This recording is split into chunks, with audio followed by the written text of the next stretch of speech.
Scientists have discovered a way to recreate your fingerprints simply by the sound that it makes rubbing across your touchscreen. So they can recreate without even seeing your fingerprints. It's called Print Listener. If the government wants to, let's say, frame somebody, they just need your fingerprint. Once they can recreate your fingerprint, they can actually get a photo image of your specific patterns of fingerprints. And then what they'll do is they'll take that, put it in a 3D printer, make a physical copy of those prints. And then they can take that 3D copy and put it on a window, put it on a can. And how are they going to get this fingerprint? Because you've never given it, you've never put your hand anywhere. Through the sound of friction rubbing across your touchscreen. But how it slides across the screen? Because for you to be copied, you would have to scrub the same way, at the same velocity, at the same pressure, and have a very close fingerprint at the same time to make a replication, which now we're adding layers of improbability. Everybody does everything a little different, which makes a different picture. I'm a little suspicious of this story. Imagine they told everyone that the way we keep our information secure just isn't going to work anymore. Imagine they tell us something along the lines of, if these scientists can figure out how to do this, then also scammers with the assistance of AI can figure out how to do this. Then imagine they tell you the same thing in regards to facial recognition, that anyone can capture and replicate the data now using nothing more than the camera on their smartphone. I would imagine a lot of people would just buy this idea without doing a whole lot of thinking about it. That would be a pretty easy way to convince most people that our modern security systems just aren't as effective as we thought they were. You would have people running to get in line for the digital ID with biometric data. And maybe that's not what's going on here, but this story sounds like total nonsense on its face. And the timing couldn't be more suspicious. But if this is true, think about exactly what this means. We would have to stop using fingerprints as evidence for crime. We wouldn't be able to use them to log into our devices anymore. We'd have to scrap using fingerprints for basically everything. I have a really difficult time believing that something like this is even possible, though. What are y'all's thoughts about it? Oh, would you look at that? Putin has now announced tests of a tsunami-making nuclear weapon. If only someone had been warning us about this nuclear underwater torpedo for a while now, maybe we could have been aware that they were going to use this. For years now, people labeled me as a conspiracy theorist or sci-fi expert for talking about this stuff, but now they're openly discussing it, you know. First, people deny it, then slowly they normalize it, then announce it like it is brand new information. I have literally been talking about this for about a year now. So yeah, this is the world's largest underwater autonomous nuclear torpedo that they have named Poseidon. Poseidon being, you know, the ancient Greek god of the seas that caused earthquakes and tsunamis to the earth. Just think about it like this. If they're only just telling us about this technology today, how long has it actually been in use? Because we know that history shows us the same pattern. Governments don't tell you when they develop a technology, they tell you when they can no longer hide it. Think about it, you know, night vision tech, drones, satellites, facial recognition, neural implants. By the time the public hears about this stuff, it is already old news behind closed doors. So when they say casually like, oh yeah, Russia has a system that can cause a man-made tsunami, that's not the beginning of the story. That's the part where they finally admit a tiny piece of the truth, you know? Listen, it does make you wonder, doesn't it? Because there has been so much seismic strange activity coming out of Russia this year, you know, earthquakes, tsunamis, underwater events that just didn't quite add up. And now it kind of makes sense, doesn't it? You know, the real question really is, why are they choosing to reveal it right now at this moment in history? You know, is this a coincidence? Is it convenient timing? Or is it just psychological conditioning, you know, preparing the public just in case a mysterious wave ever needs an explanation? Just a thought. Anyway, beautiful people, let me know what you guys think in the comments. And obviously for the censor reasons, this was all just for entertainment, and I'm as fictional as a dinosaur, baby.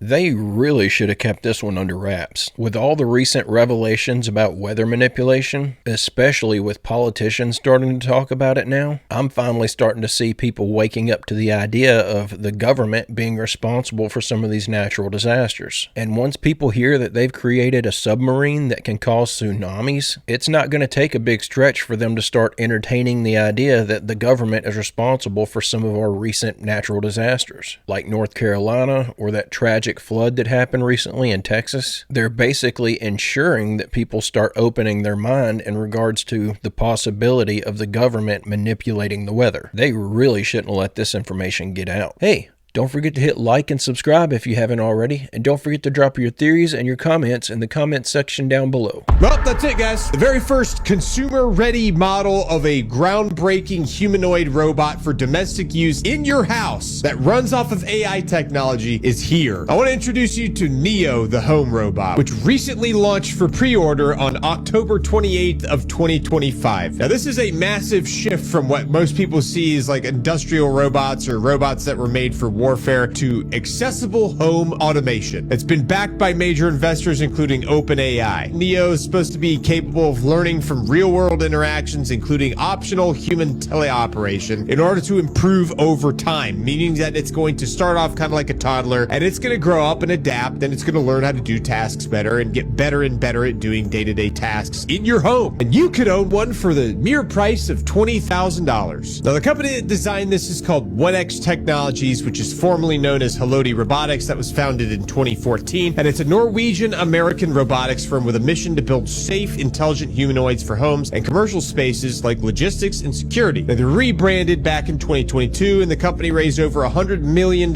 from backers, including OpenAI's startup fund, Samsung, and EQT Ventures. Now, the CEO, Bernd Bornich, has emphasized that Neo is the, quote, first step towards a more abundant future, end quote. The Neo Beta was first unveiled in 2024 as a lightweight 55-pound prototype for pilot home trials, and it focused on walking and basic manipulation. Then in February of 2025, Neo Gamma was introduced with hardware upgrades, so that way it could like be more reliable, it was quieter, and also AI improvements in order for tasks like vacuuming and grocery handling to be a little bit more achievable. Then by June of 2025, there were some massive updates on the Redwood AI, which is the AI platform that helps run the robot, and also the 1X World model for embodied learning in varied home settings. And then by October of 2025, the company executed their full consumer launch with pre-orders. If you wanted to pre-order one, it's only a $200 refundable deposit that will secure you a spot as of October 29th of 2025. But if you want to outright purchase the entire thing right out the gate, well, it's 20 G's, $20,000, and includes priority 2026 delivery. There's also going to be a subscription associated with the robot that's going to include like flexible ongoing support / updates in your home, software updates and things like that, which is going to be $499 a month, which I would imagine that's going to be flexible. Eventually it'll probably come down in price once enough people have them. Like if they got one of these robots in everybody's house in America, it's probably going to reduce the cost of subscription fees because they'll be able to afford to pay for all of the overhead and the data centers and everything else that's going to be there in place to help with teleoperation sessions or customer support. Anyway, this thing's got cameras on its eyeballs, which means it's going to be able to see the things that's surrounding you. So, how does everyone feel about this? Does anyone else have a sneaking suspicion, like I do, that they may be actually selling us our replacements? Just imagine that we all buy one of these, unknowingly building an army all around us. Then once they have enough of these things in place, they override the stuff we taught them, like vacuuming and cooking dinner, and they just flip a master switch that puts them all in kill mode or something. They'd all start taking us out in our sleep. And I'm kind of joking, but we all know they're salivating at the idea of culling the population. They may just wait until there are enough of these robots walking around that they can actually take over for the last remaining manual jobs. Then everything will be in place and they can literally get rid of everyone and not have to worry about losing any of the amenities that they've grown accustomed to. I don't think that's the plan, of course, but with as little as I trust these people, my mind can't help but to go there. But what do y'all think about this? It says on that advert that you can get one of these things for just $499 a month. I know if I had one, I'd at least have to make it sleep out back in the shed. That thing wouldn't be in the house while my guard was down, that's for sure.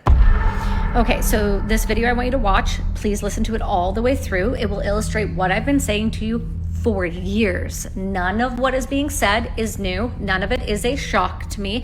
It is all what I've been screaming about on every single podcast now since 2021. And since 2016, it has only gotten worse, will only get worse if we do not stop this new bill expansion in 515 days.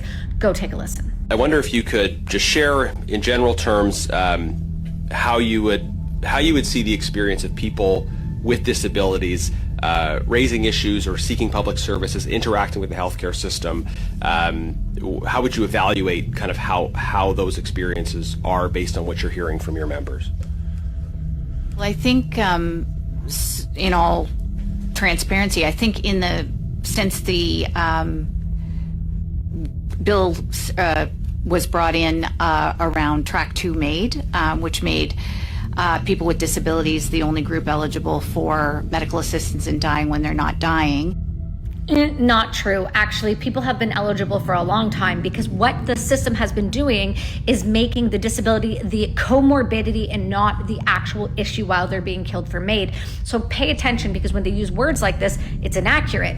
People with disabilities have been getting access to MAID well before Track 2 was even a thing. As a solution to what is considered to be intolerable suffering that happens to be caused by some of the things like that this committee addresses, like poverty and the situations that people with disabilities disproportionately find themselves in compared to other Canadians.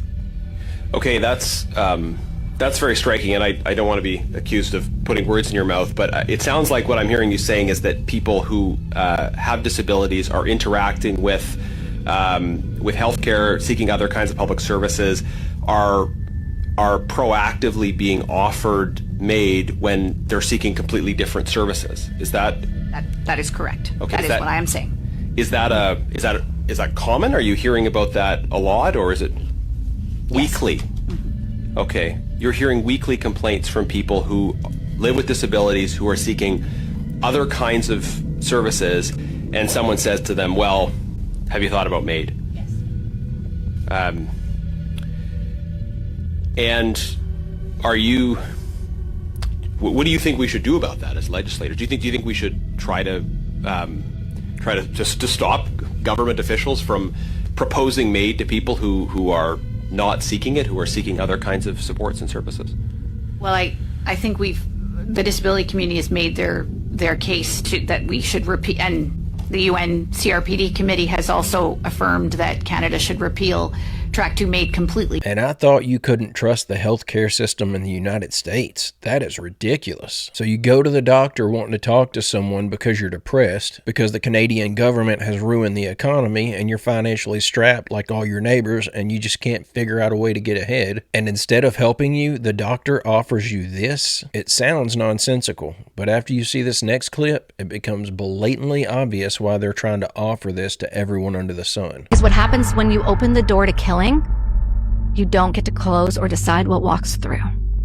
But Kelsey, what would be the incentive? What is the motive? Ready? I got one for you. Because you gotta have a motive. Money. Let me show Where you is how. it? Someone Let me show dies, you it's how. over. Chronicity is big business. No. This is where you're wrong here, darling. End of life is money time. Okay? So, Canada, a new journal on the Sage Journal on the Omega website. You can go find it on Sage. You know, the medical journals that are peer-reviewed papers from universities, which I can show it to you. It's called the Journal of Death and Dying. It came out this year. And they did an estimate of what Canada looks to save once they turn the mental illness into the MAID protocol. So from 2027 to 2047, which is a 20-year period, that is when mental illness, meaning anybody can qualify. You don't have to be dying anymore, sweetheart. You can just have a hard time. And once you're in the system, you're in it. So it doesn't cost them money to treat you through the government, so they save money. You ready to find out how much? 2027 to 2047, they're expected to use MAID on roughly, this is the journal's, they've done the math, this is the journal's estimate, 14.7 million Canadians. Okay? Mm-hmm. They're going to save to a tune of $1.273 trillion instead of providing palliative care. More than $1 trillion over 20 years. You know, When the Bible says that money is the root of all sorts of evil, and then you start looking at the motives of everything that's going on today, it almost always comes down to money. Even the 9/11 attacks were all about money. They just wanted us to think that it was all some crazy extremist religious group. But just look at how many people profited off of that. Look at how many people profited off the sinking of the Titanic. Even all these wars are just about rich people trying to make more money. That's why they always fund both sides of the war, because war is just a big money printing machine. But anytime there's something horribly evil going on, I usually just assume that it has something to do with someone trying to line their pockets. Even when that's not the root cause for something, they'll still find a way to profit off a bad situation. To make another quick update video. So I was talking to someone that works for a media organization, and they're like, why is no one covering what's happening with the banks right now and the repo market? And I was like, well, if you cover that, it's going to immediately cause a run on the banks, and it is going to cause a decline in the stock market. But here is the seriousness of what is happening right now that I explained to this individual. So as you have noticed, in 2 weeks, the banks have borrowed $50 billion in emergency liquidity that was not accessed anywhere near those levels last year. That right there is an indicator we have a serious issue. And then on top of that, if you look at the borrowing that was done by this, but today on the repo market, $8 billion of it was mortgage-backed securities versus treasuries. So I give you the pawn shop analogy. When you need to go get quick cash, a diamond ring is a treasury. That's like a $100 bill, right? You give that as collateral and you get back cash. Mortgage-backed securities are garbage. It's a stack of IOUs on the backs of people's mortgages that aren't even being paid right now. So what you guys need to understand, billions and billions and billions of dollars of direct deposits, government funding to contractors, none of that is happening. So none of this liquidity is going into the banks. Worse yet, because a lot of individuals work for the government and work for the military, they cannot pay loans back. So they can't pay car loans, they can't pay credit cards, they can't pay mortgages. That's how banks get cash back. So if banks are not getting direct deposits from the government and no funding from any government source at this point in time, and they're not receiving paybacks on loans, and all that's happening is people are taking cash out. They're taking cash out of their various banks to cover rent, to cover mortgage, to cover car loans. That's why this November 1st date is so dangerous, because car loans are due on the 1st, mortgages are due on the 1st, credit cards are due on the 1st. And so all the direct deposits that are not showing up from the federal government workers to contractors to any other agency that's not getting paid. I don't know about the military yet. I still don't know if they were able to come up with the $9 billion, but let's say that doesn't happen either.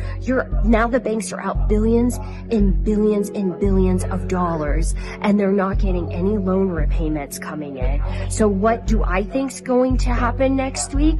And it clearly looks like the shutdown will go into next week. I think there might be very well a run on some of the smaller banks. I've heard reports, I don't know how true they are, but some individuals are having trouble, especially trying to get out large sums of cash.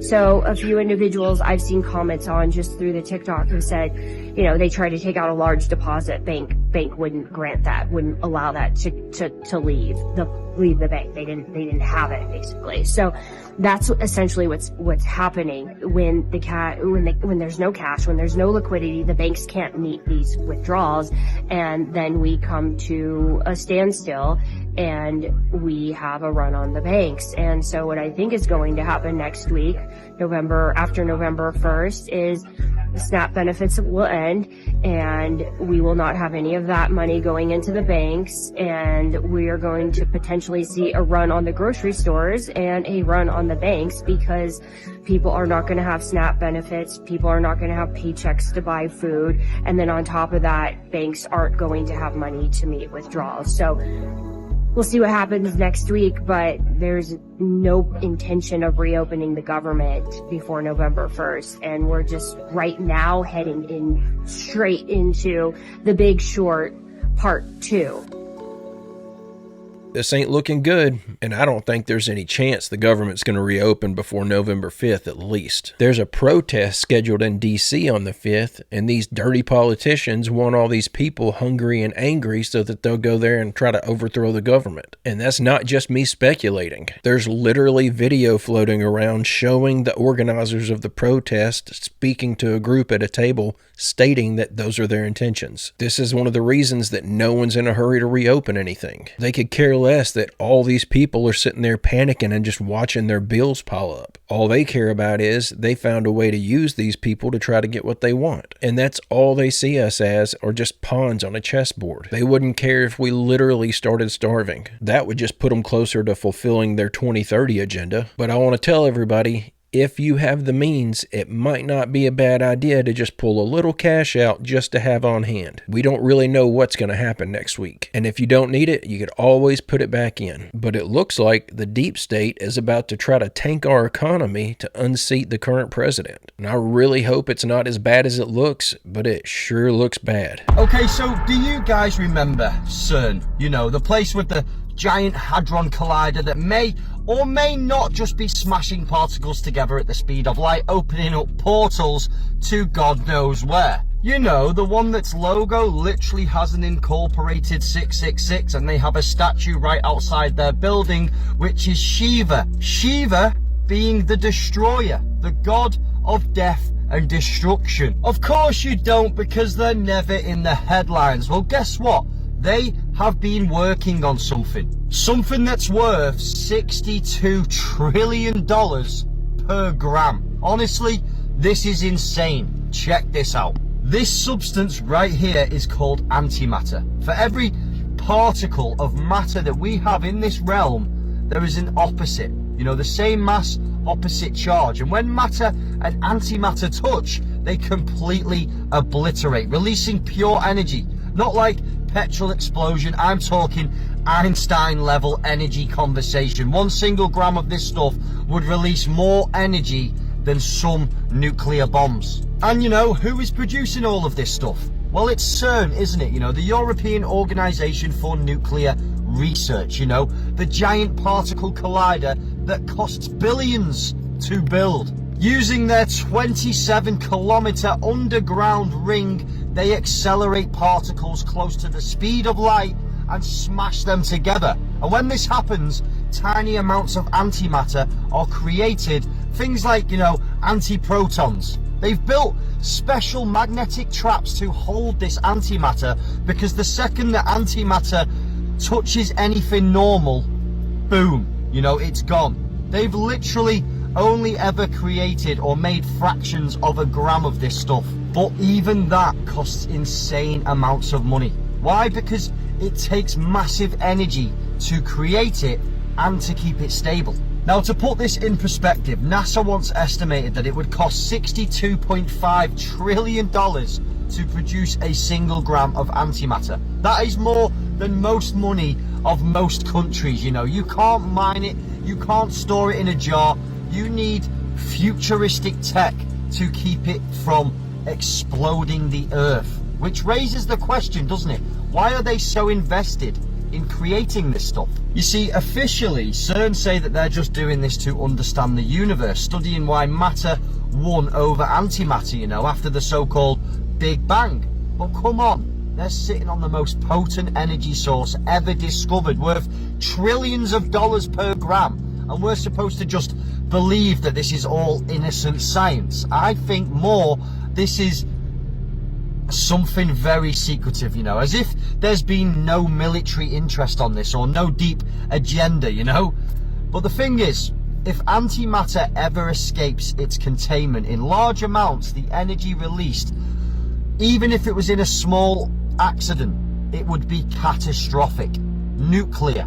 So let's face it, this isn't just a science lab. This is a portal into forces that most of us couldn't even comprehend. And they're playing with fire at $1 trillion stakes. So the next time you hear about CERN firing up their collider, just remember what they're creating down there is the most expensive volatile substance on Earth. Maybe there's a reason as to why they symbolize all this stuff. A single gram of antimatter reacting with a gram of matter would release about the same amount of energy as a nuclear bomb. And according to what I could find online, we only have the capability of producing a couple atoms at a time. And it costs billions of dollars just to make a few micrograms. But the fact that it has such a proposed high monetary value doesn't really mean anything. I highly doubt that they're making this stuff in an effort to stabilize and sell it. There's only around $100 trillion in spendable money on the entirety of the earth. And there's not a single individual who's wealthy enough, as far as I know, to actually purchase this at the price that they're claiming it to be worth. But what really starts to make you mad when you think about it, they're spending billions of dollars to continually attempt to produce micrograms of this stuff. So far, they've only been able to contain one for about 15 minutes before they lose it, and then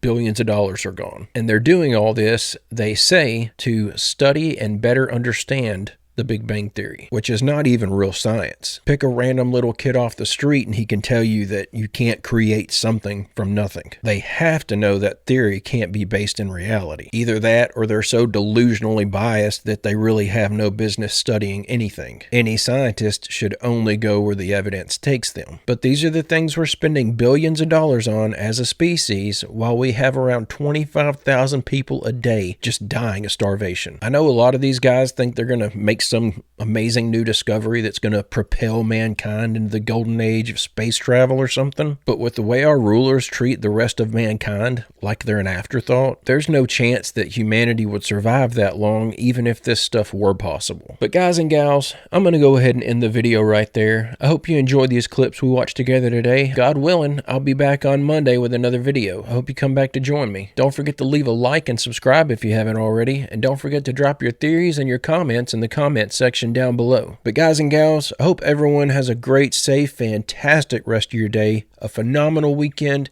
and I will see you all on Monday.